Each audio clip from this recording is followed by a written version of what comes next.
You are my treasure. You are my treasure. You are my treasure. Yeah, you are my treasure. You are my treasure.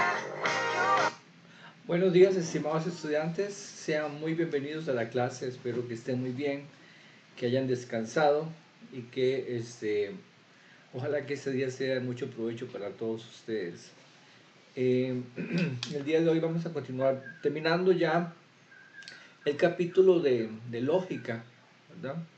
Recuerden que para el primer examen parcial hay dos capítulos, el capítulo de lógica y el capítulo de teoría de conjuntos, que tal vez empecemos hoy, pero lo más probable es que sea el próximo martes.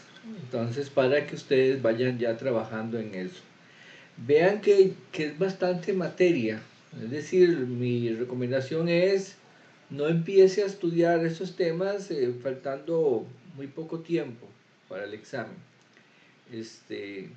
Hay que sentarse, hacerlo semanalmente, y yo diría un par de veces por semana. Y de hecho, si ustedes revisan lo que es el creditaje, o sea, los créditos asociados al curso que ustedes están matriculando, ese curso está presupuestado para que ustedes le dediquen varias horas por semana, fuera de las horas de clase. Creo que son como 6 o 8 horas, no me acuerdo. Entonces, eso significa que ustedes tienen que disponer de ese tiempo. Hay algunos estudiantes que tienen la costumbre de que, bueno, ahora estamos virtuales, pero cierran el cuaderno en la clase del profesor y luego lo vuelven a abrir hasta la próxima vez que venga al profesor. Y esa es una muy mala actitud. Hay que revisar y cuando usted, digamos, lo más conveniente a veces es inclusive estudiar después de la clase. ¿Por qué? Porque todo está como en RAM, ahí está cargado, usted se acuerda de los comentarios y los gestos y lo que se dijo y lo que se replicó. Entonces es conveniente hacer eso. Y lo que quiero también comentarles es que a veces hay que hacerlo, hay como dos opciones, o hacerlo porque uno quiere, ¿verdad? Y digamos de buena forma, y la otra es como a la brava, ¿verdad? Cuando usted ve los resultados del parcial que no está resultando como usted lo planeaba, justamente es por eso, porque no está dedicando suficiente tiempo. Entonces, para que lo tengan en cuenta. Yo les contaba al principio del curso que en este parcial lo tradicional es que les vaya bastante bien, eso es lo tradicional. Parcial 1, los estudiantes salen bastante bien, a pesar de que son temas que no se ven en el colegio. Pero ya para el parcial 2, que tiene que ver más con ecuaciones, fracciones, polinomios, factorizar, leyes de potencias, etcétera, todo eso, ya ahí la cosa está un poquito fregada. Entonces yo espero también, tal como se los recomendé al principio del curso, que ustedes hayan ido rellenando esas lagunas, esos valles o esos vacíos, para que el tema del parcial 2 no les cueste mucho, porque si usted está bien, por ejemplo, en el manejo de fracciones y leyes de potencias, ecuaciones lineales, ecuaciones cuadráticas, aunque algunas de esas cosas las vamos a repasar aquí, el parcial 2 tampoco debería ser demasiado complicado. Pero generalmente, en cuanto a parciales, creo que yo se los comentaba a ustedes, generalmente es algo así como esto.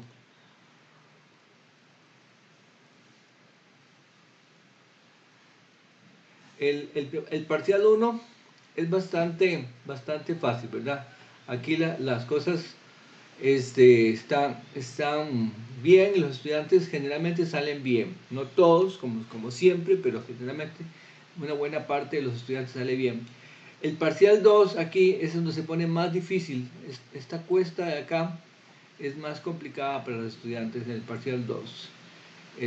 Y el parcial 3 está un poquito menos difícil que el parcial 2, pero más difícil que el parcial 1.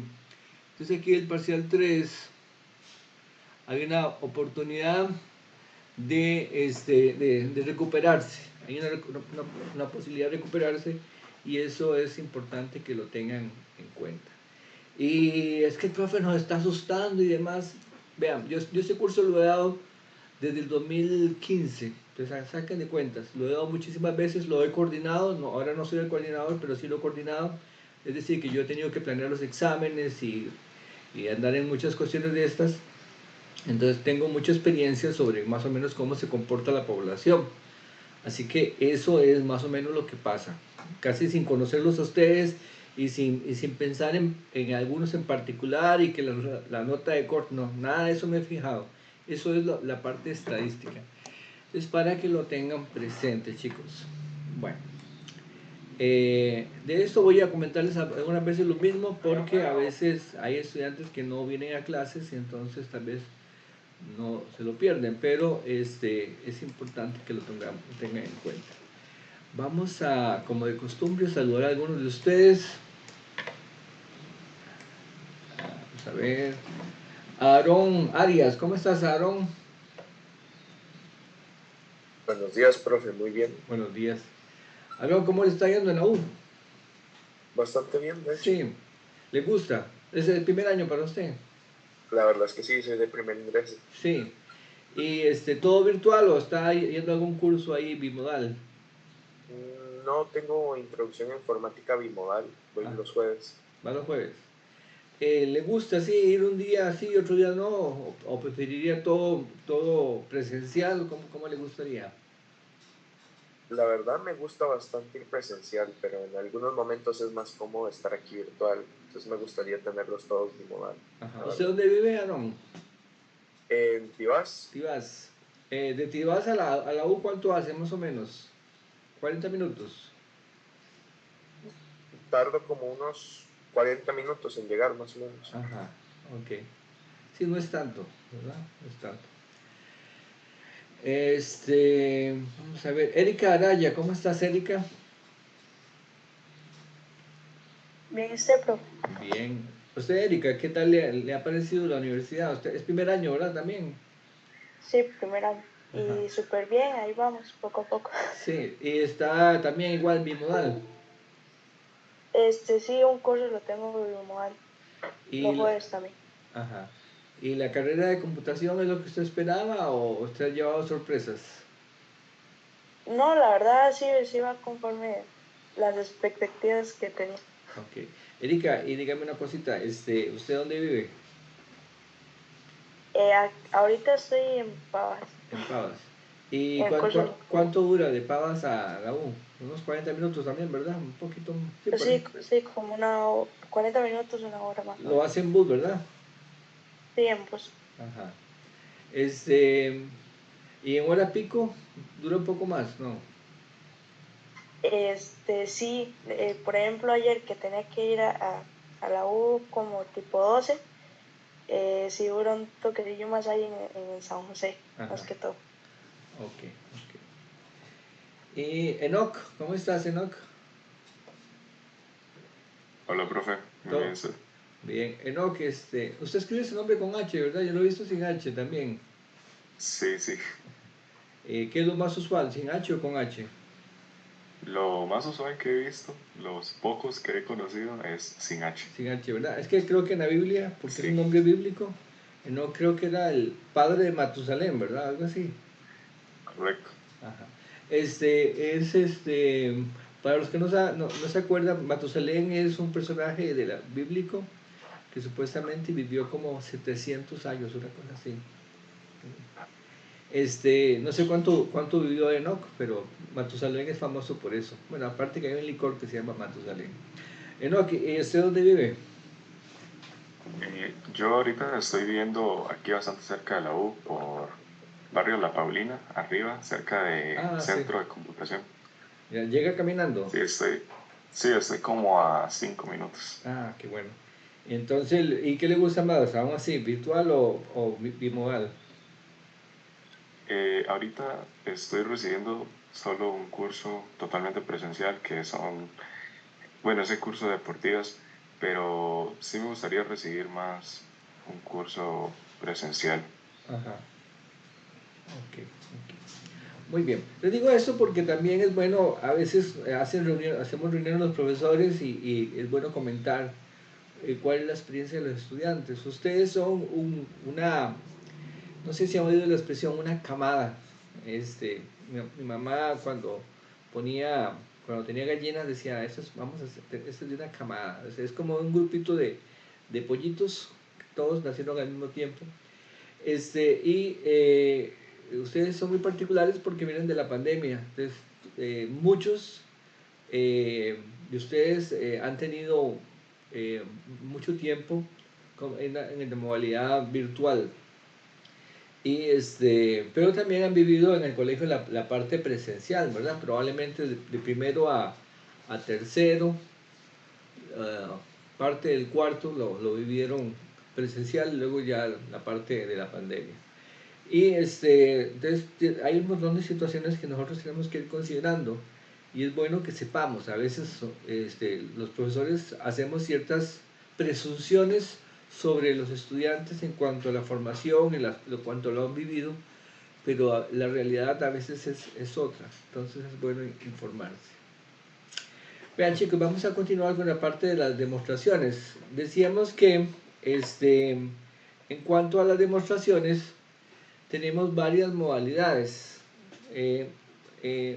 Cuando nosotros trabajamos con un teorema o con un resultado, existe lo que llamamos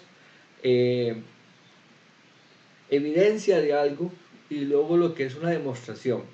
Entonces esa parte que pareciera que es como muy, digamos, bastante clara, a veces a los estudiantes se les hace un lío. Hay que saber demostrar entre lo que es hacer evidencia de algo y demostrar algo. Y a veces los estudiantes tienden a confundir esos dos conceptos y son cosas diferentes. Y yo lo he puesto aquí con el ejemplo de usted usa anteojos. No, digamos la afirmación. Los estudiantes del grupo 04 de matemática para computación usan anteojos. Ese es mi teorema. Si yo de casualidad le pregunto a uno de ustedes y me dice que sí, ustedes no pueden inferir entonces que, vea que todos usan anteojos porque usted tal vez de casualidad le preguntó al único que usaba anteojos, ¿verdad?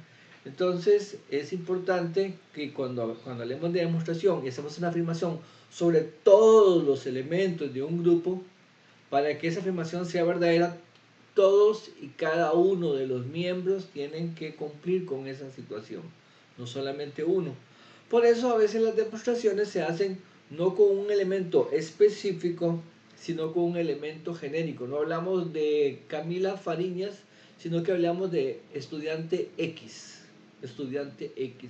Y todo lo hablamos sobre X de manera que en cualquier momento X pueda ser sustituido por Brian o por Emanuel o por Irina, ¿verdad? Cualquiera de ellos podría ser ese estudiante X. Eso es muy importante. Y a veces yo me lo encuentro en los exámenes, demuestra tal cosa, ¿verdad? Y entonces lo que hacen es, bueno, entonces hagamos X igual 2, Y igual 3, Z igual 4, y vea, pero vea que sí se cumple. Sí, pero usted lo probó para ese caso nada más. Y los demás, cuando X es igual a menos 4, menos 5, menos 6, menos, o sea, tal vez hay una cantidad muy grande de casos si usted no lo está probando. Entonces hay que tener mucho cuidado con ese tipo de cosas. La vez pasada también estábamos viendo lo que era la prueba directa. La prueba directa es aquella en la que nosotros partimos de una hipótesis, ¿verdad? Tenemos una hipótesis que es esta de acá y se supone que eso es verdadero, ¿verdad?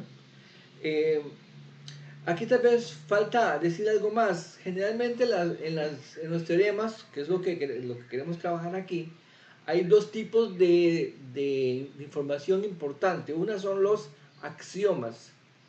Y decíamos que un axioma es un hecho que se da sin demostración. Eso es un axioma. Y yo les decía a ustedes que en las religiones también existen los axiomas, nada más que en las religiones se les llaman dogmas. En cada religión existen ciertos dogmas. Por ejemplo, la creación del mundo, ¿cómo fue? Entonces, cada religión ofrece una versión y los seguidores de esa religión lo aceptan sin cuestionarlo. Eso es lo mismo en matemáticas. Un axioma es una cuestión que se supone verdadera y que no se discute. Simplemente partimos de ahí y de ahí en adelante seguimos. ¿Okay?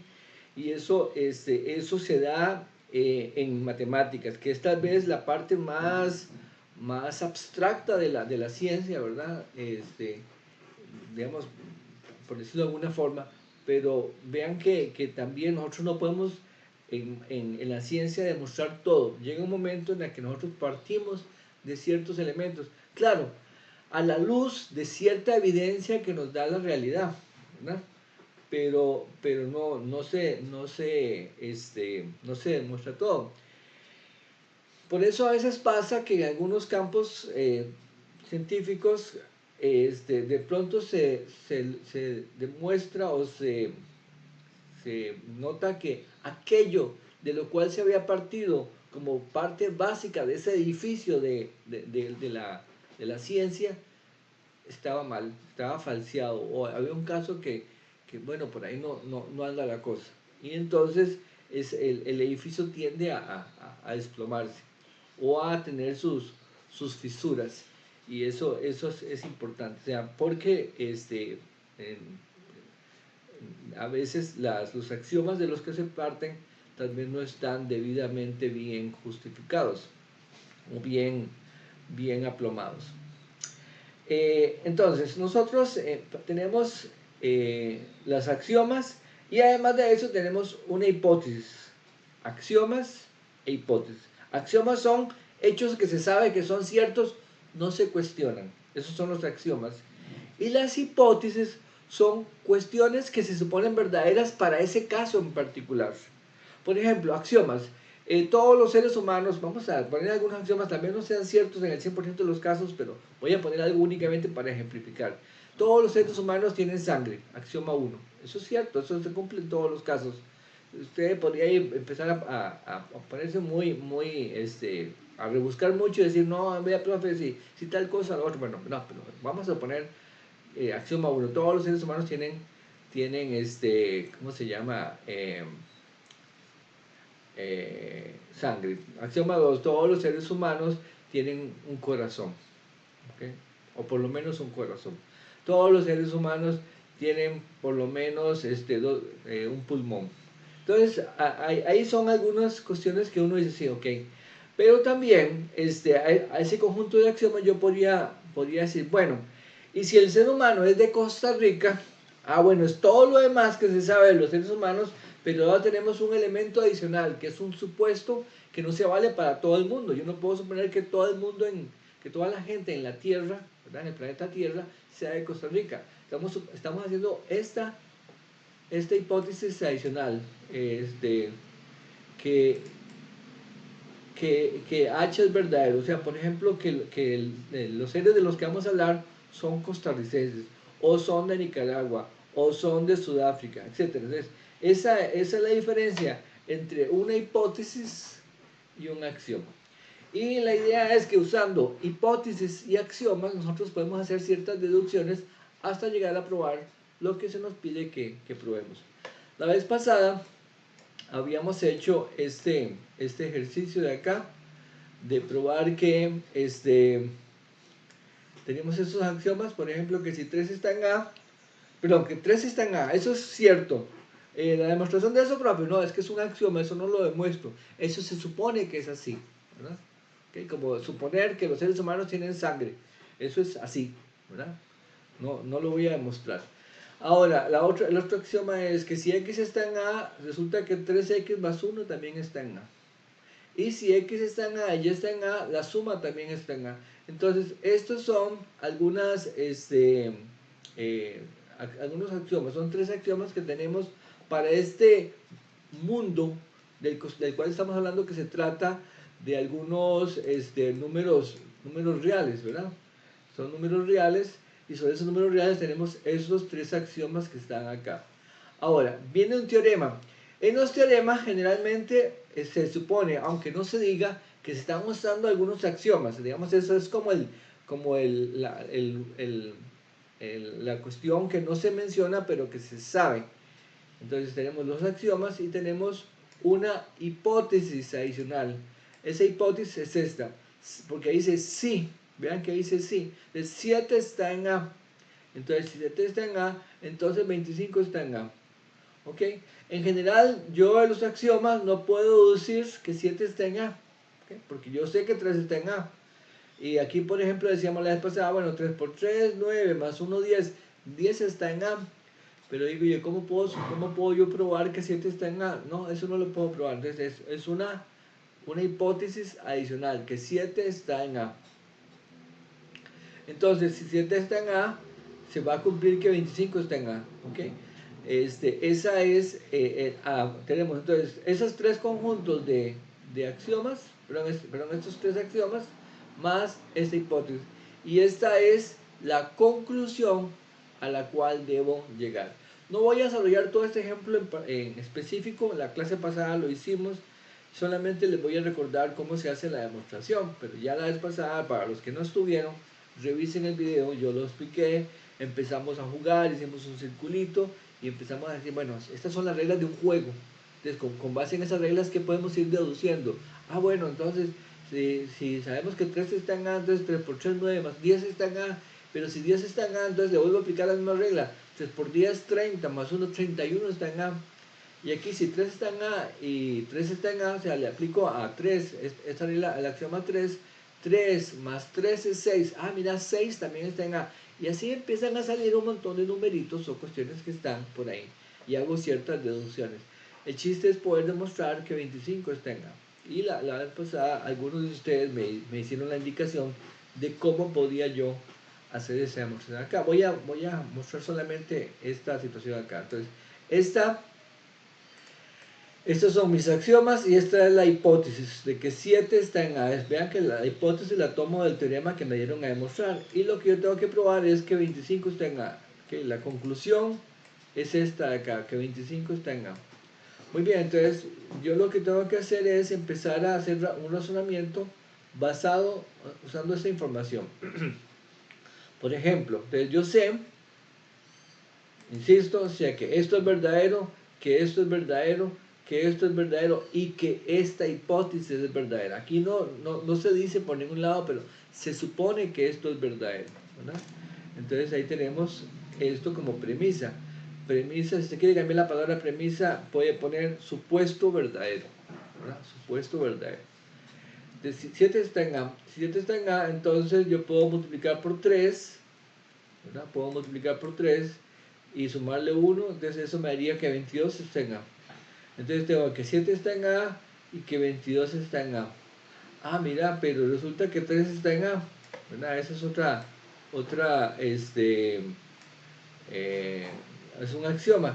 Entonces, si yo sé que 22 está en A y que 3 está en A, usando este teorema de acá, yo puedo demostrar que, podría demostrar que 25 está en A. Aquí, a veces en los teoremas, uno puede ser muy minucioso o puede saltarse algunos pasos.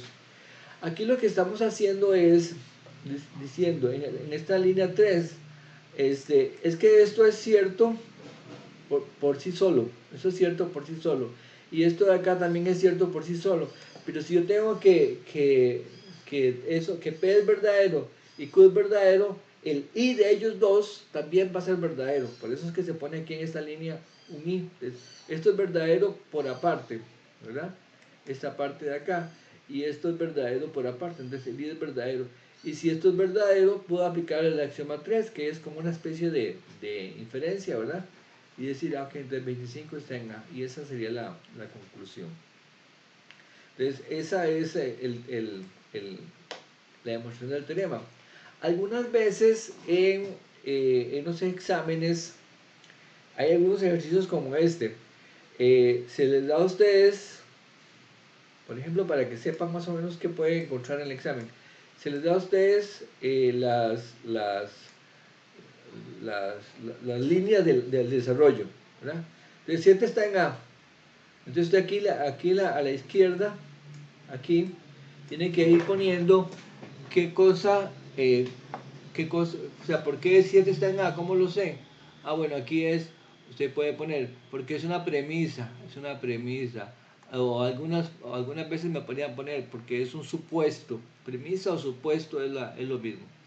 Entonces, hay veces que en esta parte vienen una cajita donde hay unas opciones. Entonces, por ejemplo, aquí viene por, no sé, porque Most Ponens, y si usted lo abre más, vienen otras opciones que es por Most Tollens o porque es premisa, ¿verdad? Entonces usted escoge esta, es porque es premisa, ¿verdad? Entonces ya ahí tiene la primera. Luego viene este otro ejercicio. Entonces usted aquí otra vez sale otra ventanita y podría decir axioma 1, y si usted abre más, aquí hay más posibilidades, está axioma 2, axioma 3, premisa. Entonces usted dice, ah, no, esto es porque eso es el axioma 2, axioma 2. Y así, entonces a veces en los exámenes lo que se pide es dar la justificación. En otros ejercicios más bien es al revés, eh, nos dan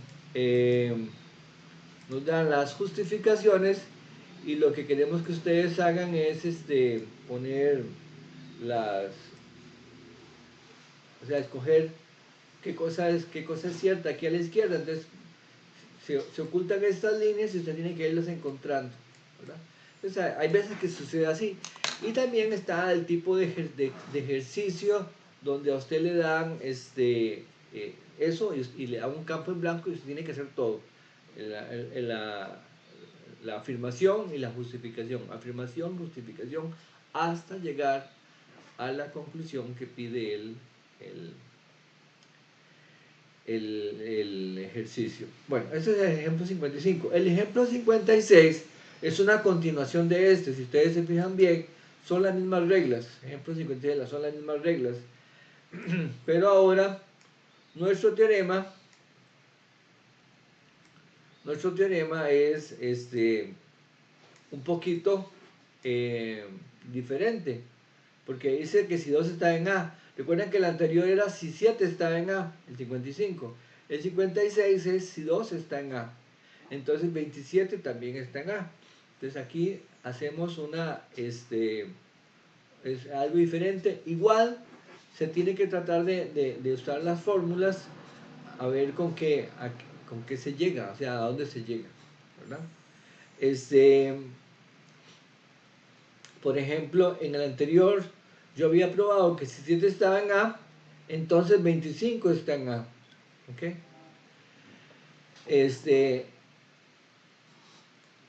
¿Cómo podríamos usar el teorema anterior para probar esto? ¿Alguien se le ocurre? 25 más 2. Exactamente. Sí, exactamente, sí. Si multiplicamos 3 por 2 más 1 da 7. 7 está en A, entonces quiere decir que 25 tiene que estar en A. Y después, como ya 25 está en A, simplemente por el tercer teorema se le suma 2 y ya estaría 27. Exactamente. Porque para usar el teorema anterior tengo que probar que 7 está en A, tengo que tener esta hipótesis. Entonces yo digo, ok, como decía el compañero ahora, si 2 está en A, entonces aplicando la axioma 2, 3 por 2, 6, y le sumo 1 es 7. Entonces 7 está en A. Si 7 está en A, estamos en el territorio del teorema anterior. Y entonces yo puedo concluir que 25 está en A, digamos, usando todo aquel razonamiento que hicimos, pero ahora condensado, no tan desmenuzado. Entonces yo puedo probar que 25 está en A, y si 25 está en A y 2 está en A, la suma está en A, que sería 27. Y así es como mucha de la matemática se construye. En matemática se parte de algunos axiomas. Voy a poner aquí mi cámara para que me puedan ver.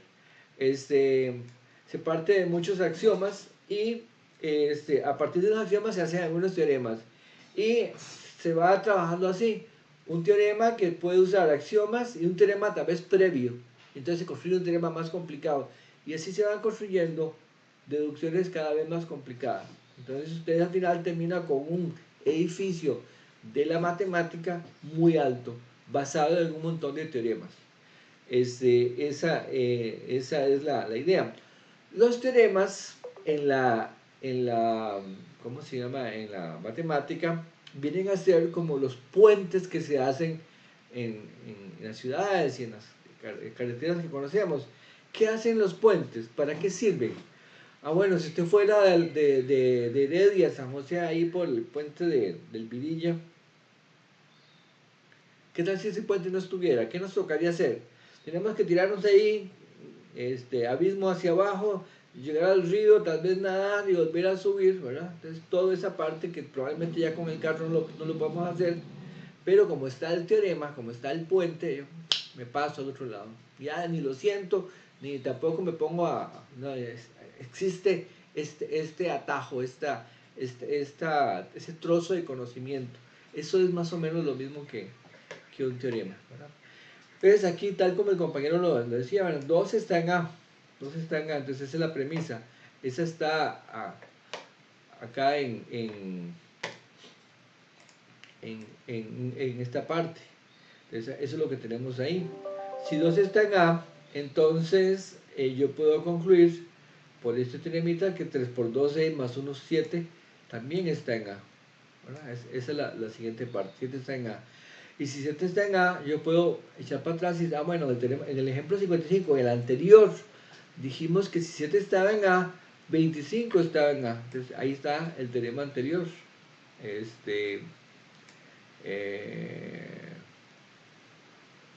Vamos a ver, creo que aquí no lo hice yo así de esta manera. 25 está en A. Bueno, sí, 25 está en A del ejemplo anterior. Aquí está. Y si 25 está en A y 2 está en A, usando este teorema de acá que dice que la suma de dos elementos que están en A también está en A, entonces 27 está en A, ¿no? Y ya tendríamos el teorema. Esa es la demostración. Bueno, entonces esa es la demostración directa. Es decir, yo tengo mi conjunto de axiomas, tengo mi hipótesis y empiezo a avanzar hasta llegar a la conclusión.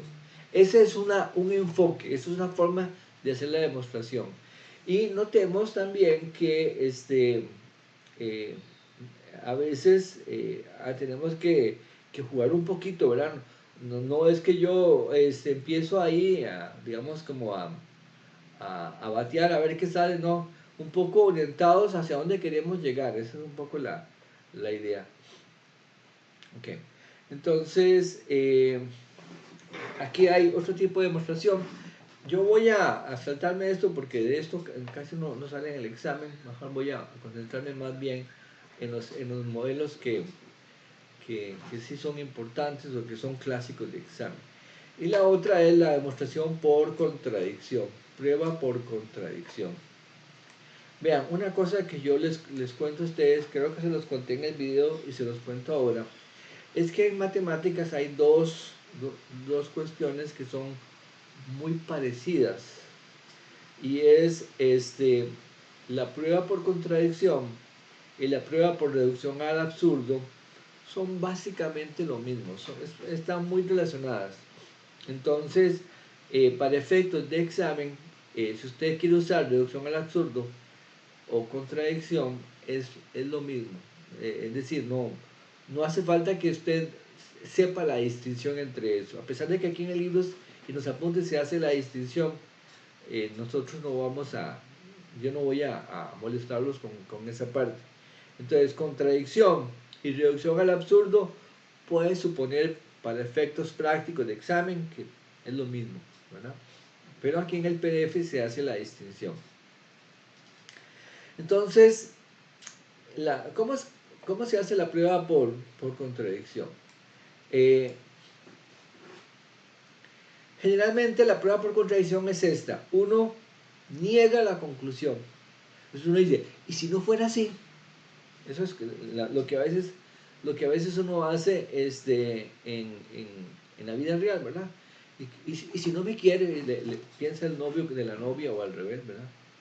Entonces aquello que dijo y empieza a hacer deducciones, ¿verdad?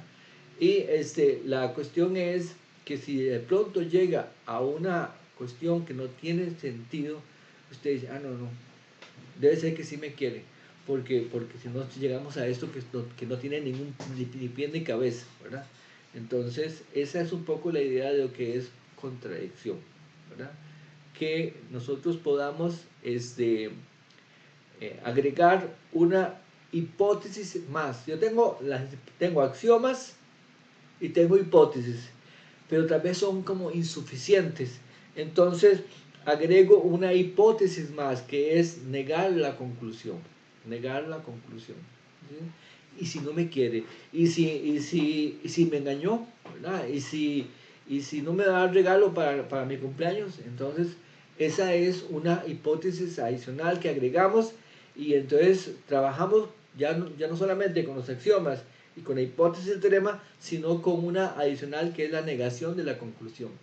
Y eso me da como más carnita con la que estar trabajando. Y la idea es, si usted tiene todo eso junto, y al final usted llega a una cuestión que es contradictoria, ¿como qué? Como por ejemplo que Juan está vivo y que Juan está muerto, y estamos hablando del mismo Juan. Entonces usted dice, no, eso es una contradicción, no puede ser que esté vivo y muerto al mismo tiempo.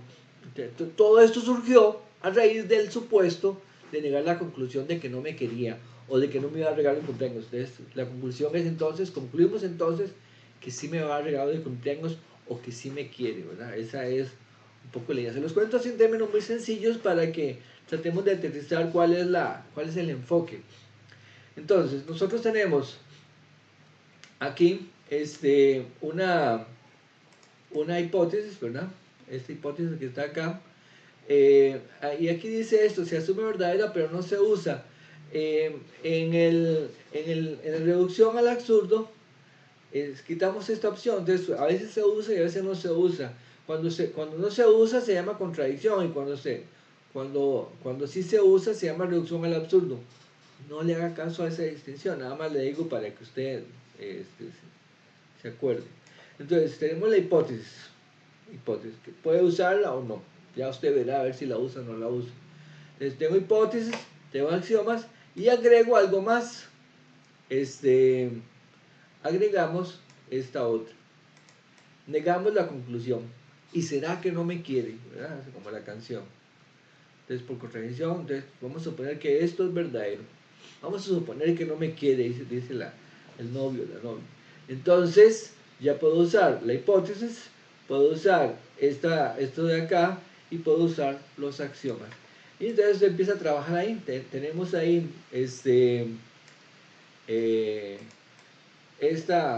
la negación de la conclusión. Tenemos ahí que usted hace alguna deducción a partir de eso, usando eso en los axiomas. Dice usted, bueno, entonces, y esto es, si no me quiere, tal cosa, entonces eso es verdadero. Y si tal cosa es cierto, entonces esta otra es verdad. Y de pronto usted llega a decir, bueno, pero entonces resulta que H, que era Hernán, entonces Hernán está vivo, y por aquí concluimos que Hernán está muerto. Entonces no puede ser, llegamos a una contradicción, ¿verdad? No puede ser que esto sea verdadero y que esto sea verdadero también al mismo tiempo. Entonces ahí llegamos a una contradicción, la marcamos con una doble flechita. ¿Dónde está la doble flechita? Por aquí está. Esa doble flechita es la forma matemática de decir contradicción. Entonces estamos llegando a una cuestión que es absurda, que esto sea verdadero y que esto también sea verdadero. Las proposiciones son o solo verdaderas o solo falsas, pero no puede ser que de pronto le brinque, no esté de un lado a otro. Entonces por eso ahí llegamos a una contradicción. Y usted dice, todo se originó cuando yo hice este supuesto de que no me quería. Entonces ahí tenemos la demostración. Vamos a hacerlo con un ejercicio, un ejemplo. Entonces aquí tenemos, por ejemplo, este de acá. Dice, acá, tengo que ubicar mi cámara en otro lado porque a veces yo mismo me estorbo. Acá. Axioma 1, 5 está en A. Axioma 2, si X y Y está en A, la suma también está en A. Y axioma 3, no son solamente dos axiomas. ¿Okay? Tenemos dos axiomas, este y este. Entonces, si 5 está en A, si X está en A y Y está en A, entonces la suma está en A. Nada más, eso es lo que se sabe. Y el producto de 3 no, eso era para el problema anterior. En este solamente son estas dos reglas. Y aquí dice, teorema, si 13 está en A, entonces 4 no está en A. Si 13 no está en A, 4 no está en A. Y entonces usted dice, profe, pero es que son muy poquitos axiomas, mire, apenas dos, antes teníamos 3 por lo menos, pero ahora son solamente 2, sí, son 2 axiomas y esta hipótesis de acá. Entonces tal vez uno dice, bueno, ¿y qué pasa si 13 no está en A? Yo sé, o sea, las axiomas me permiten a mí hacer cosas si sé que algo está en A, ¿verdad? Porque si 5 está en A, si X está en A, si Y está en A, o sea, esto me permite esa flexibilidad o ese accionar. Pero aquí, en esta otra, no, porque Dios, aquí lo que dice si 13 no está en A. Entonces, como que me falta con qué trabajar.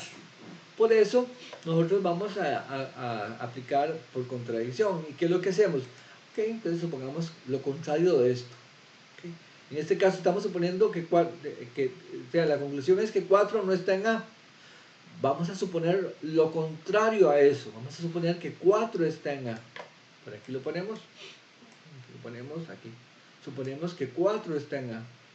Ah, bueno, y si 4 está en A, entonces yo puedo sacar varias conclusiones. Por ejemplo, ¿cuáles? Usando la regla 1, bueno, digamos, usando solamente el axioma 2, ¿qué podemos obtener? Si Que sabemos, 9 está en A, profe. ¿ah? Que 9 está en A. 9 está en A, bueno, eso sería combinando los axiomas, pero usando solamente el axioma 2. Que 13 está en A. No, digamos, digamos si X es 4 y Y también es 4. ¿Qué concluiríamos? 8 están A. 8 está en A. Porque aquí es una cuestión que a veces a los estudiantes se confunden un poquito. Y es que como que este valor y este valor tienen que ser diferentes. No, pueden ser diferentes o pueden ser el mismo inclusive. Entonces, si 4 está en A, lo puedo poner aquí. Y este otro de acá también puede ser el 4. Entonces, si 4 está en A, eso es cierto, ¿sí? Aquí lo estoy suponiendo, suponemos cierto. Y 4 está en A también, entonces 4 más 4, 8 está en A. Entonces tengo un elemento nuevo, ya, mira, 8 está en A. Y si 8 está en A, ¿quién más está en A? 13, porque 8 más 5, ¿verdad? Sí, exacto. Es 3. Entonces, de ahí, ustedes vean que antes, con lo que teníamos, no podíamos como avanzar, estábamos como atascados. Pero ahora le agregamos este nuevo supuesto de que 4 está en A, que era la negación de la conclusión. La conclusión es esta. La conclusión es que 4 no está en A. Yo le agregué lo contrario, que 4 sí está en A. ¿Ok? Y ahora tengo que ir avanzando, pero esperando que eventualmente eso me explote en las manos. ¿Y qué quiero decir con esto? Que en un momento llega una cosa que es verdadera y falsa al mismo tiempo. Esa es mi esperanza. ¿Ok? Entonces resulta que si 4 está en A, entonces es cierto que 4 está en A y 4 está en A. Eso es idempotencia. Aquí cuando ponemos eso de impotencia y de modus ponens y demás, estamos haciendo referencia a aquella tablita que está por ahí en la lista, aquí en el PDF, que llama lista de inferencias y lista de equivalencias. Inferencias y equivalencias lógicas son dos tablas que están ahí atrás. Ahora si tengo chance las busco para que las veamos, pero de eso estamos hablando. Entonces, esto es cierto por idempotencia. Profe, y si uno eso en el examen no lo pone, eso porque uno nada más sabe que si 4 está en A y entonces también 4 está en A, eso es verdadero, uno lo pone. Bueno, no es tan pecaminoso eso, no se preocupe tanto. Pero sí es por esta información. O sea, si yo tengo que P es verdadero, hay una regla que se llama idempotencia que dice que entonces P y P también es verdadero. Y yo se los decía a ustedes de esta forma. Yo puedo decir hoy es viernes y hoy es viernes y hoy es viernes y hoy es viernes. Lo puedo decir las veces que se me antoja. No por eso voy a comunicar más información, es la misma información dicha muchas veces. Por eso es que esto es verdadero. ¿Okay? ¿Y por qué necesito que eso sea verdadero? Para poder aplicar este teorema, porque este teorema dice que si algo está en A y algo está en A, su suma está en A. Entonces, ese está en A, este está en A, entonces su suma está en A. ¿Verdad? Y ahí aplicamos el axioma 2. Y sabemos que si 8 está en A y 5 está en A, entonces 13 está en A. 13 está en A. Y usted dice, ah caray, pero si 13 está en A, si 13 está en A, yo había supuesto, ¿verdad? Porque ese era el supuesto de que 13 no está en A. Entonces tengo por un lado que 13 está en A, y por otro lado tenemos que 13 no está en A, porque este era el supuesto. Entonces ahí llegamos a una contradicción. Recuerdan que antes cuando hablamos de demostración por contradicción decíamos que la hipótesis no se usa. Vean que yo todavía no había usado para nada este hecho, ¿verdad? De que 13 no estaba en A. Pero ahora esta nueva conclusión que está aquí empieza a tener líos con esta de acá, porque dice que 13 no está en A. Entonces, ¿cuál de las dos es verdadera? ¿13 está en A o 13 no está en A? Esto es una contradicción. No pueden ser verdaderas al mismo tiempo. Y por lo tanto, llegamos a una contradicción, ¿verdad?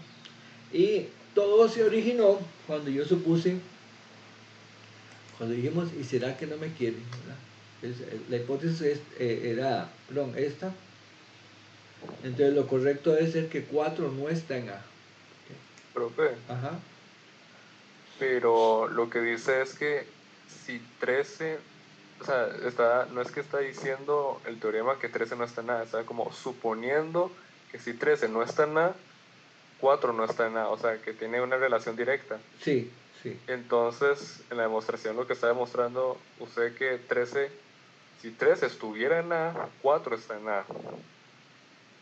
O sea, no puede ser una contradicción, porque más bien lo que está buscando es que la relación entre los dos números Pero ¿por qué exista por en qué el usted teorema. dice que si 13 estuviera en A, 4 está en A? ¿Dónde lo demuestro yo? Por la contradicción y al final en No, el no, pero último ¿a punto de dónde la axioma 2, contradicción? Vamos despacito, vamos despacito. ¿Dónde demuestro yo que si 13 está en A, 4 está en A? con la... Aquí O está sea, primero línea 1, supuso, 2, 3, 4, 5. en la primera línea usted asumió que 4 está en A, Ajá, ¿verdad? ok. Y llegó a la conclusión de que 13 también está en A. Sí. Entonces, si 13 está en A, No, 4 está en A. no, usted está incurriendo en un razonamiento que es muy común, que es equivocado, y es, por ejemplo, este razonamiento que si P implica Q, entonces que no P implica no Q. Este razonamiento es erróneo. Por ejemplo, eso la otra vez creo que lo demostramos y vimos que no son equivalentes lógicos. O sea, esto que dice acá, no puede decirse que, entonces esto de acá no son equivalentes. No se puede concluir de este otro, ni de este otro. Hay veces que coinciden, hay situaciones en las que pueden coincidir, pero al 100% de los casos no coinciden. ¿Okay? Okay. Entonces aquí yo lo que hice fue, digo que yo usé axioma 1, axioma 2 y también usé esta hipótesis, yo la tengo presente, aunque todavía en esta deducción de cosas yo no la he usado. Solamente lo que hice fue agregar una cuestión más, que fue negar la conclusión. Cogí la conclusión, la negué, me da esto de acá, y entonces llegué a esto. O sea, yo puse que si, al suponer que 4 está en A, yo eventualmente probé que 13 estaba en A. Eso fue, digamos, las cosas se originaron aquí. Que 4 está en A y yo probé que 13 está en A. Y si 13 está en A, pero está en contradicción con este supuesto que teníamos de que 13 no estuviera en A, porque era parte del teorema. Entonces, eso no puede ser verdadero simultáneamente que esto otro. Y por lo tanto, llegamos a una contradicción, ¿verdad? Esa es una contradicción. Profe, una pregunta. Ajá. ¿Qué pasaría, digamos, si yo en lugar de hacerlo como 8, bueno, 4 más 4 quede 8, sino que hago 4 más 5 quede 9 y luego le sumo los 4? Está bien, no hay problema. Usted dice, 4 Ok. está en A, ¿ok? 4 está en A. Entonces 4 más 5 está en A, será 9. Y luego usted dice 9, y como 4 está en A, 13 también está en A. Sí, también se puede hacer. Buena observación. No hay una única forma de hacer las cosas. Que esa es la belleza de las demostraciones matemáticas. Vean, en matemáticas hay demostraciones pequeñitas como esta que tienen, ¿cuántas? 1, 2, 3, 4, 5 líneas, 6 líneas, ¿verdad? Pero hay teoremas que llevan varias páginas, ¿verdad? Por ejemplo, había un famoso matemático, creo que era francés, Fermat, no sé si lo han oído por ahí. Y Fermat hizo una conjetura, era un matemático brillante, hizo una conjetura. Una conjetura, para decirlo en términos muy ticos, es como un batazo, una adivinanza, ¿verdad? Yo, ¿cómo se llama? Conjeturo que de fijo hay seres humanos en Saturno, seres inteligentes en Saturno. Okay, esa es una conjetura y lo afirmo, ¿verdad? Y como soy una persona estudiada y con ciertos títulos, entonces la gente dice, sí, si lo dice fulano debería ser cierto, pero no hay la demostración, ¿verdad? Entonces queda esa dudita, ¿verdad? Es una conjetura de aquel científico, ¿verdad? Pero eso le pasó a Fermat. Y déjeme un toquecito, buscarles por acá la conjetura de Fermat para no tener que escribir mucho.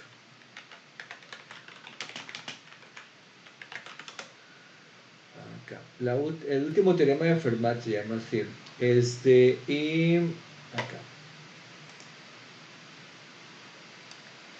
Entonces, dice lo siguiente: si n es un entero mayor o igual que 3, entonces no existen números enteros positivos x, y y z tales que se cumpla esta igualdad. Ustedes saben, por ejemplo, qué sé yo, 3 al cuadrado más 4 al cuadrado es lo mismo que 5 al cuadrado, porque 3 al cuadrado es 9, y 4 al cuadrado es 16, y 5 al cuadrado es 25, se cumple.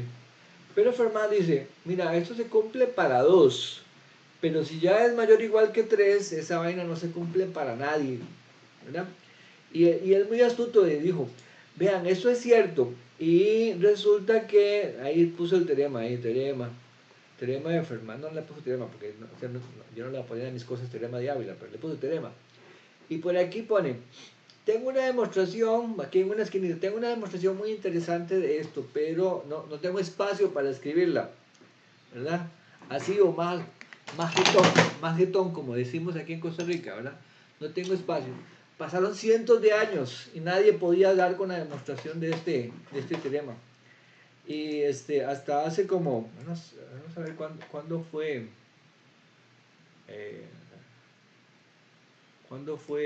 eso. Creo que en el 2000 algo, en el 95. Vean, 98 páginas para la demostración. Y resulta que creo que la primera demostración, que era con 95 páginas, había un error, estaba equivocada. Entonces, hasta despuesito fue que la corrigieron. Algo así. Pueden leerse ahí en Wikipedia la historia de ese tema, pero para que ustedes vean que esto de las demostraciones es interesante, ¿verdad? Estamos hablando ahora de una demostración de 98 páginas, digamos de 100 páginas, para hablar en términos cerrados, ¿verdad? 100 páginas y estamos hablando de impresas, ¿verdad? No manuscritas. Entonces uno dice, ese tal Fermat probablemente no tenía ni idea de cómo se hacía la demostración, ¿verdad? Porque él dijo que no le cabía ahí en la hoja.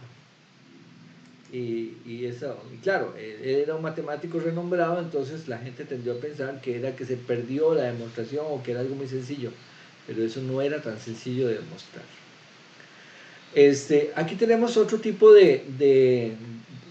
antes les dije que reducción al absurdo y contradicción para nosotros básicamente es lo mismo. Básicamente es lo mismo en el sentido de que en ambos casos vamos a suponer que la conclusión no es cierta. Es decir, ¿y será que no me quiere? ¿Verdad? Esa hipótesis adicional que tenemos. Bueno, pues que si no me quiere, entonces esto y lo otro, y llegamos eventualmente a una contradicción, ¿verdad? Entonces su mamá me quiere, pero también su mamá no me quiere.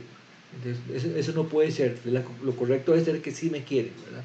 Es un poco la idea. Entonces, aquí, en esta, recuerden que en la anterior teníamos que había la hipótesis, y la hipótesis se usa. En la anterior no se usaba. Entonces, cuando se usa, se llama reducción al absurdo. Les faltó aquí la O tildada, por cierto. Y cuando no se usa, se llama por contradicción. Pero usted hágala como usted quiera. O sea, no se fije en esto. Es un detallito ahí de sutil, si se quiere. Entonces, nosotros igual usamos el supuesto de que la conclusión es falsa. Empezamos a trabajar. Trabajamos en conjunto con la hipótesis. Y en algún momento llegamos a encontrar que algo es falso, y entonces probamos que todo eso se originó por el supuesto de que ¿no? ¿Y será que no me quiere? Entonces vamos a ver un ejemplito.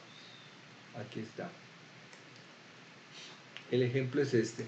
Axioma 1, 3 está en B. Axioma 2, si dos elementos están en B, la multiplicación de ellos también está en B. No la suma, sino la multiplicación. Y la tercera es, se sabe que el elemento 6 no está en B. Entonces tengo tres axiomas. 3 está en B, si 2 están en B, el producto está en B. Y el 3 es 6 no está en B. Entonces vamos a probar ese teoremita que dice que si 5 medios está en B, entonces 4 quintos no está en B. ¿Okay?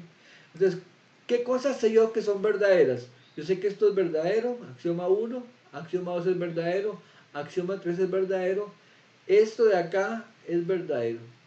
Hasta ahí tengo 4 cosas. Axioma 1, axioma 2, axioma 3, eso es verdadero. Y eso también lo voy a suponer verdadero. ¿Qué tengo que probar? Que esto es verdadero, que 4 quintos no pertenece a B. Pero voy a suponer por contradicción que lo contrario de esto, y lo contrario es que 4 quintos pertenece a B. ¿Okay? Que 4 quintos pertenece a B. Entonces usted dice, vamos a tener entonces cierto esto, y que 4 quintos pertenece a B. Son muchas cosas con las que podemos trabajar. Por ejemplo, si 5 medios está en B y 4 quintos está en B, la multiplicación de ellos está en B. ¿Qué daría la multiplicación?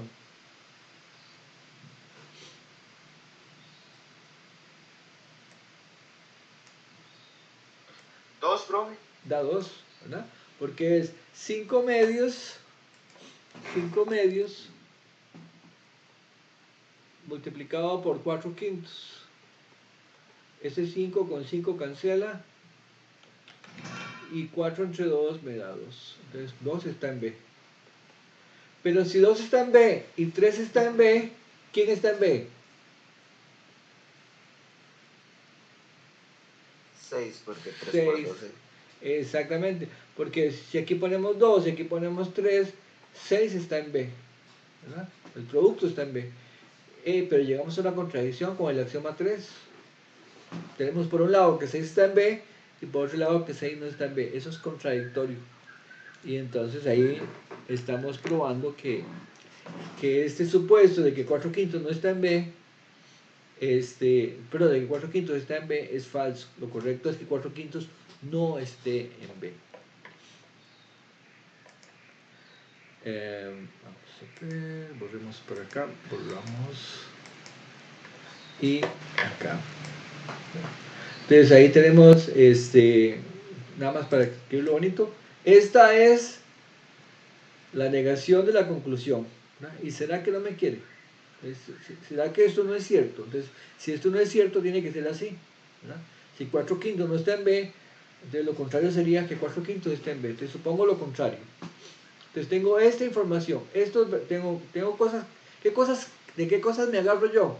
De todos los axiomas, de la hipótesis, y ahora una cosa más, de que la conclusión 4/5 está en B, ¿no? Lo contrario a la conclusión. Y decíamos que si 4/5 está en B y 5/2 está en B, entonces ambas cosas son ciertas. Este paso de acá, yo honestamente me lo saltaría, ¿no? Pero bueno, aquí lo ponemos por un detalle mira, aquí todavía le faltan las cosas tildadas. Tengo que corregir eso. Entonces, luego aquí multiplicamos X por Y, y fue lo que hice antes con el lápiz.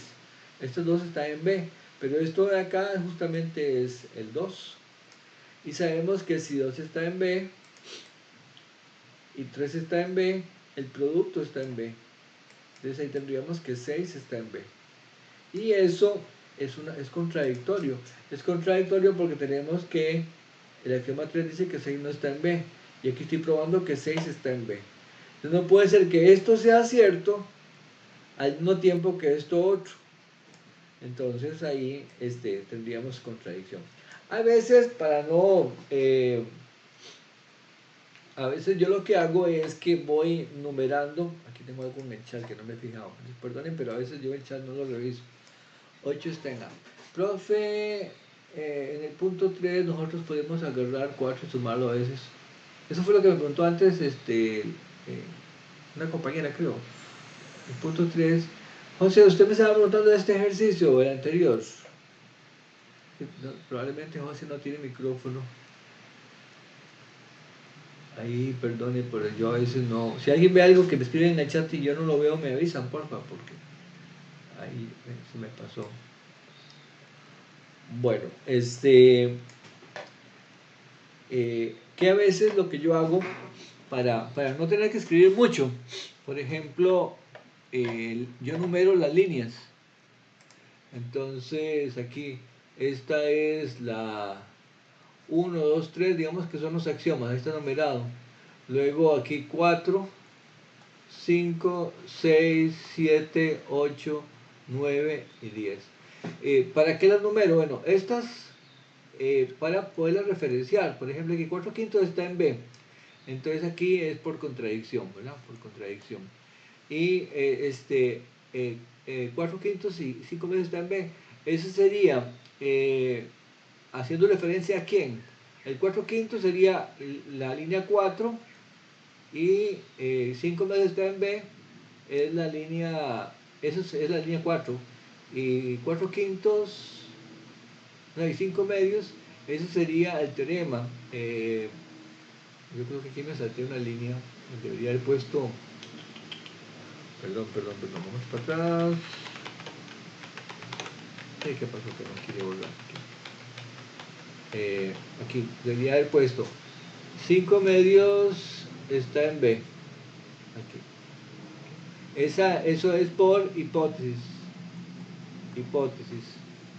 Entonces sería 1, 2, 3, 4, 5, 6, 7, 8, 9, 10, 11, así. Entonces, por ejemplo, 4/5 está en B. Eso es suposición por contradicción. Luego, 5 medios está en B. Eso es hipótesis del teorema. Aquí está, hipótesis del teorema, esa es la 4. Esta otra, la 6, sería consecuencia de 4 y 5. ¿Lo ven? Les podemos poner las líneas de las cuales estamos. Esto es para que la persona que está leyendo entiende de dónde fue que usted cogió los datos, ¿verdad? Usted dice, es que este de acá lo cogí de la línea 4 y este de acá lo cogí de la línea 5, ¿verdad? Luego aquí el producto, entonces aquí, ok, perfecto. Simplemente multipliqué y apliqué axioma 2. 2 está en B, es simplemente una simplificación de lo que ocupó, de lo que ocurrió aquí en 3.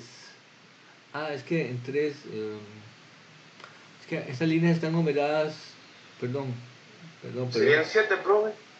Sí, sería simplificación en 7, ¿verdad? Es que yo las numeré en el PDF aquí, 1, 2, 3, a partir de esta de acá. Pero me parece que, o sea, uno las numera y hace referencia a ellas, es lo que quiero comunicar, ¿verdad? Para no tener que estar escribiendo demasiado.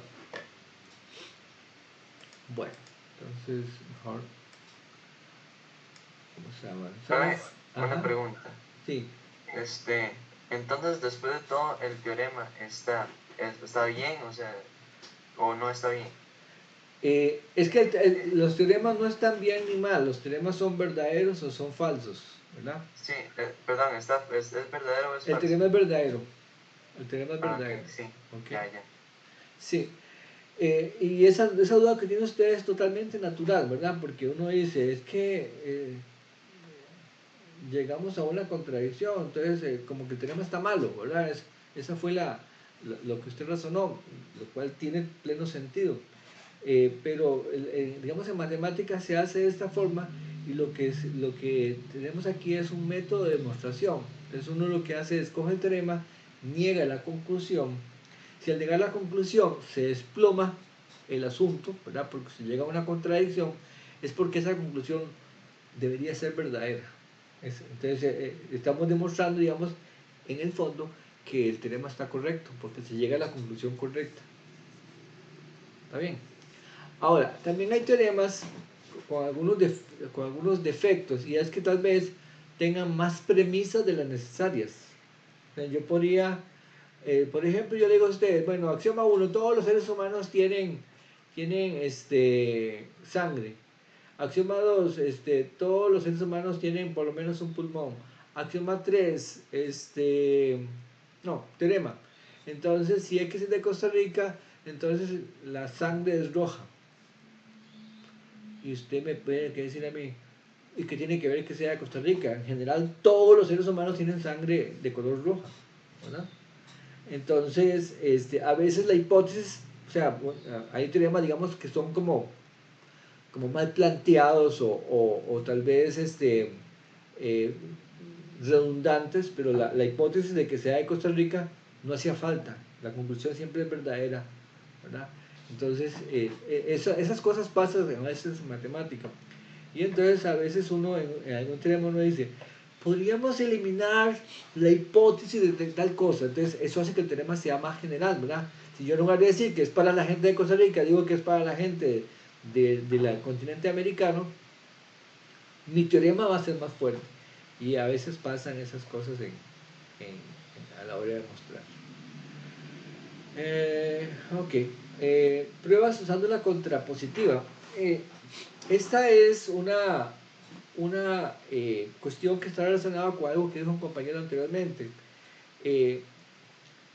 Estas dos cuestiones son equivalentes.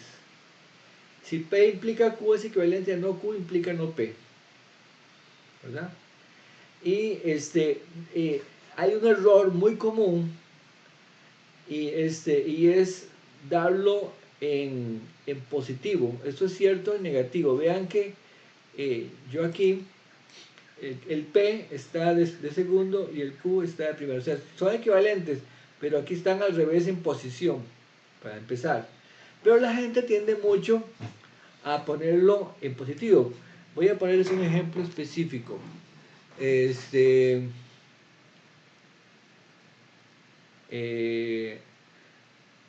Algo así como, por ejemplo, si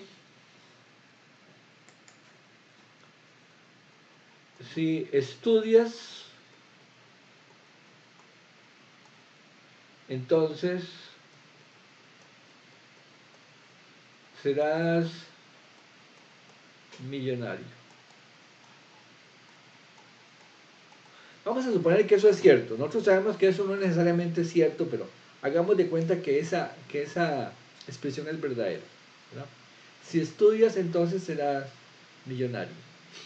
Estoy hablando de lo que ocurre en la vida real. Yo conozco mucha gente que nunca estudió y que se hizo millonaria, ¿verdad?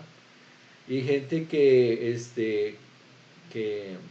estudia y que no se hace millonario. O sea, esas cosas pasan.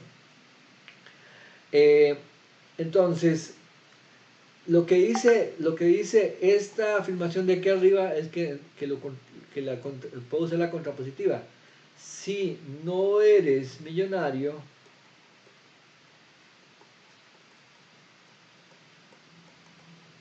entonces no estudiaste. Esa sería la contrapositiva. No estudiaste. Esa sería la contrapositiva. Pero el error usual que la gente hace es ponerlo en positivo. Si no estudias, entonces no serás millonario. Eso es lo que la gente normalmente hace. Tenemos regla. Si estudias, entonces eres millonario. Y dice entonces la gente, bueno, entonces si no estudias, entonces no es millonario. Ese tipo de inferencia es incorrecta. La correcta es esta, ponerlo al revés. Si no eres millonario, entonces no estudiaste. Eso sí es equivalente al mensaje original. Pero la otra de ponerlo en negativo, pero conservando las posiciones, está mal, ¿verdad? Si no estudias, entonces no eres millonario. Lo invierto totalmente, profe. Es que no es cierto en el 100% de los casos. No es cierto. Si usted hace la tabla de verdad de ambas cosas, digamos, si usted hace la tabla de verdad de no P implica no Q, haga la tabla de verdad de este y haga la tabla de verdad de este. Y se van a dar cuenta de que hay cierta coincidencia, pero no al 100%. Y para decir que son equivalentes, tiene que ser al 100%. Ese es el problema. ¿Okay? Entonces, por eso es que eso es y es un error muy común. O sea, la gente siempre lo usa. Tienen una regla, ¿verdad?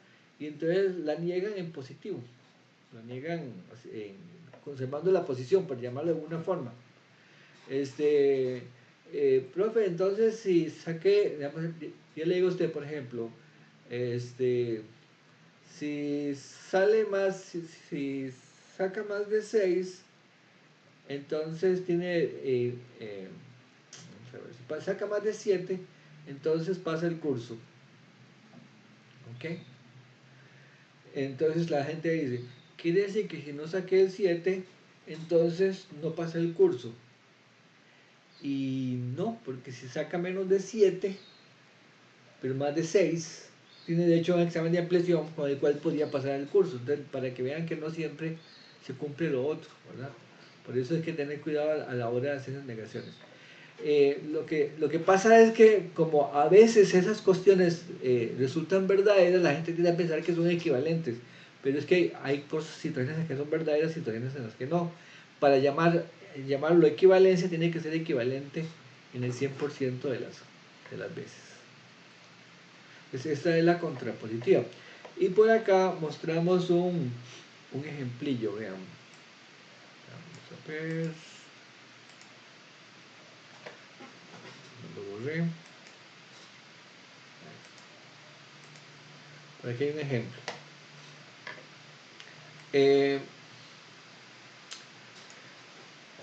Dice, si n es un entero impar, entonces n es un entero impar. Queremos probar esto. En este caso, por ejemplo, todo esto de acá sería P. Y todo esto de acá sería Q. ¿Ok? Y entonces lo que nosotros queremos es, o sea, lo que podemos hacer en lugar de probar eso, podemos probar su equivalente. Y su equivalente sería no Q, ¿verdad? Implica no P. Ese sería el equivalente. Entonces sería, si n no es un entero impar, entonces n cuadrado no es un entero impar. Ese sería el equivalente. El error que a veces comete la gente es probar, bueno, entonces voy a probar que si no P, entonces no Q. O sea, si n cuadrado no es un entero impar, entonces n no es un entero impar. No, eso está mal. Para probar el equivalente sería negar la conclusión, implicar negar la hipótesis. Esa sería la idea. Y aquí ustedes lo pueden ver, lo pasamos de esta forma, ¿verdad? Si n no es un entero impar, de acá lo niego, entonces de acá lo paso para acá. N cuadrado no es un entero impar. Entonces, si n no es un entero impar, si ambos son enteros y no es impar, tiene que ser par. Entonces n tiene que ser de la forma 2 por k. Y si n es 2 por k, yo puedo elevar al cuadrado a ambos lados y me va a quedar 4k cuadrado, ¿verdad? Pero 4k cuadrado, esta cantidad es 4 por algo. Si es 4 por algo, en particular es 2 por algo, ¿verdad? Porque 4 es 2 por 2. Entonces, eso significa que ese n cuadrado tiene que ser par. N cuadrado tiene que ser par. Y eso fue lo que quería probar, porque si n cuadrado es par, entonces n cuadrado no es impar. Digamos a probar esta parte de acá. Y esa sería la demostración. Profe, una pregunta. Ajá. El 2K, cuando está al cuadrado, da 4K, porque se multiplica el 2 por sí mismo o el 2 por el 2 de la potencia, por decirlo así. Sí, lo que hacemos aquí es que le damos al cuadrado a ambos lados. Al cuadrado y al cuadrado. N al cuadrado es este de acá. Y esto sería 2 al cuadrado es 4. Y cada al cuadrado es k cuadrado, ¿no? Ok, entonces es 2 al cuadrado. Sí, exactamente. Le damos al cuadrado a ambos lados.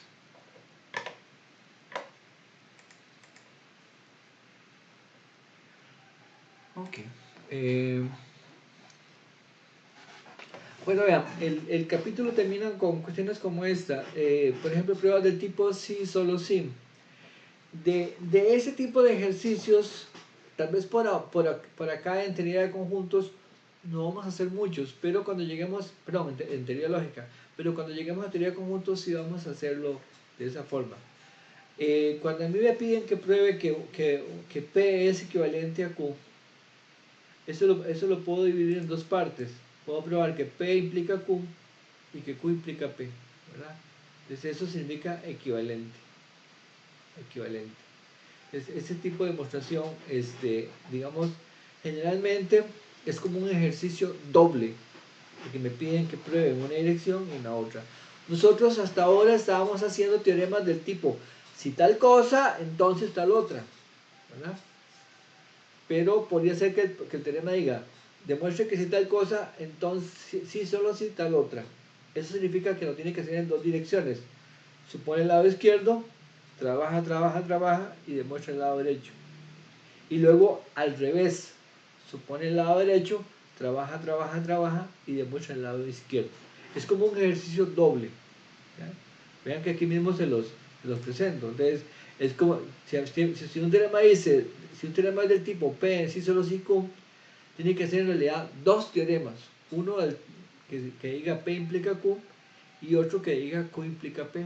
Y demostrarlos ambos. Son dos ejercicios en uno. Por ejemplo, de acá, este ejercicio, si n cuadrado es un entero impar, si solo si n es entero impar, nosotros, bueno, hace un momentito acabamos de hacer esta dirección, ¿verdad? Si n es entero impar, entonces n cuadrado es entero impar. Pero en un ejercicio, en esta página hicimos la otra dirección. Son dos ejercicios en uno. Insisto, de esto vamos a hacer más en teoría de conjuntos. Luego ya de contraejemplos hablamos de Laura Chinchilla, que era el contraejemplo de que todos los presidentes son hombres, ¿verdad? Luego, esto de existencia y unicidad que está al final del capítulo, no le dé mucha pelota a eso. Estrategias para demostrarlo, todavía no, eso lo vamos a ver más adelante. Pruebas mediante casos. Las pruebas mediante casos, nosotros ya las hemos visto. Cuando usted hace una tabla de valores, ¿verdad? P, Q, R, T, T, T, etcétera, todo eso, esos son casos. Esos son casos. Ese es ya ese tipo de demostración lo hemos hecho. Pruebe que P implica Q es equivalente a no P o Q. ¿Cómo lo probamos? Con una tabla de valores. Hicimos todos los casos y nos dimos cuenta que al final la columna daba T, T, T, T, T. Entonces sí es una equivalencia lógica. Eso es una prueba mediante casos. Yo aquí les pongo este ejercicio, pero no le den mucha pelota a este ejercicio. Eso es únicamente... lo digo porque a mí me parece que está sencillo, pero generalmente de las consultas que más me hacen los estudiantes de este ejemplo, y no es tan importante. Es más importante que tengan claro que las tablas de verdad, ¿verdad? Las tablas de verdad, antes dije tablas de valores, las tablas de verdad son demostración mediante casos. Ok, ya para ir terminando con este capítulo, algunas cuestiones que no son válidas. Por ejemplo, demostración por obviedad. La prueba es tan clara que no necesita ser mencionada, ¿verdad? Eso es algo que la gente usa inclusive de manera, ¿cómo le llamamos? Agresión pasiva, ¿verdad? Agresión pasiva. Y de hecho, en el habla popular la gente lo usa mucho. A veces uno dice una afirmación y la otra persona le dice, obvio, ¿verdad? Y eso es agresión pasiva. ¿Por qué? Porque si para ustedes eso no es obvio, ¿qué le están diciendo en el fondo? ¿Verdad? Si yo hago una demostración aquí, hago una afirmación y le digo, obviamente, ¿verdad? X igual 4 y Y igual 2X. Obviamente. Y si usted no lo entendió, ¿qué sensación le deja eso a usted? Debo ser tonto porque yo no lo veo, ¿verdad? Entonces, a veces la obviedad es una situación de experiencia. Por ejemplo, yo tengo casi 40 años de dar clases, ¿no? Como 30, ¿sabes? Sí, 35 años por ahí. 35 o 37. Bueno, no importa. La cuestión es que tengo muchos años de dar clases. Entonces, para mí, hay muchos cálculos que resultan obvios, pero son obvios con base en mi experiencia. Después de hacer los 35 años, como dirían ahí en el mercado central, manda, ¿verdad? No voy a decir la otra palabra, ¿verdad? Que no lo haga, ¿verdad? Pero para alguien que empieza, para un estudiante de colegio o de universidad que empieza, algunas cosas resultan difíciles de explicar. Entonces, los profesores tenemos que ser muy cuidadosos a la hora de usar la palabra obvio. Si ustedes se dan cuenta, a pesar de que soy matemático, yo difícilmente les digo a ustedes obviamente. ¿Okay? Y de hecho a mí me choca porque cuando a mí me lo dicen, yo como matemático digo, bueno, yo en realidad no lo veo tan claro, ni creo que tampoco lo tenga que ser tan claro, ¿verdad? La gente usa mucho obvio, y de hecho no usan la palabra obviamente, que sería lo correcto, obvio, bueno, entonces eso, nada más digo para que eh, lo piensen un poquito. Luego, prueba por intimidación. No seas tan estúpido, por supuesto que es verdad, ¿verdad? Eso tampoco sirve de demostración en matemática. De que alguien basado en su posición o en su fama le diga a otra persona, no seas tan estúpido, por supuesto que es verdad. Es parecido al anterior. Prueba por intuición. Tengo la sensación, algo en el corazón me dice que este teorema es verdadero. Eso tampoco se vale como demostración, ¿verdad? Entonces no son sensaciones o no son intuiciones. Es una demostración donde uno pone paso 1, justificación, paso 2, justificación. Eso es una demostración. Y esta última es en clara alusión a lo que decía el teorema de Fermat, que Fermat fue lo que puso. Debido a la falta de espacio, profe, aquí en mi cuaderno de examen, cuando es un físico, omitimos esta parte de la prueba, ¿verdad? Tampoco se vale. Tienen que poner todos los detalles siempre. Bueno, chicos, entonces vamos a quedar por acá. Y la próxima clase ya empezamos con teoría de conjuntos para pues arrancar más o menos con ese tema. Si se fijan bien, teoría de conjuntos, yo lo he dicho ya varias veces, es dos caras de la misma moneda. Mucho de lo que hacíamos en lógica lo vamos a hacer en teoría de conjuntos y viceversa. ¿Saben? A todos muchas gracias por su atención y nos vemos, si Dios quiere, el martes. No falten. Hasta luego. Hasta luego, profe. Tengo que... Gracias, profe. Hasta Bien, profe. luego. Gracias.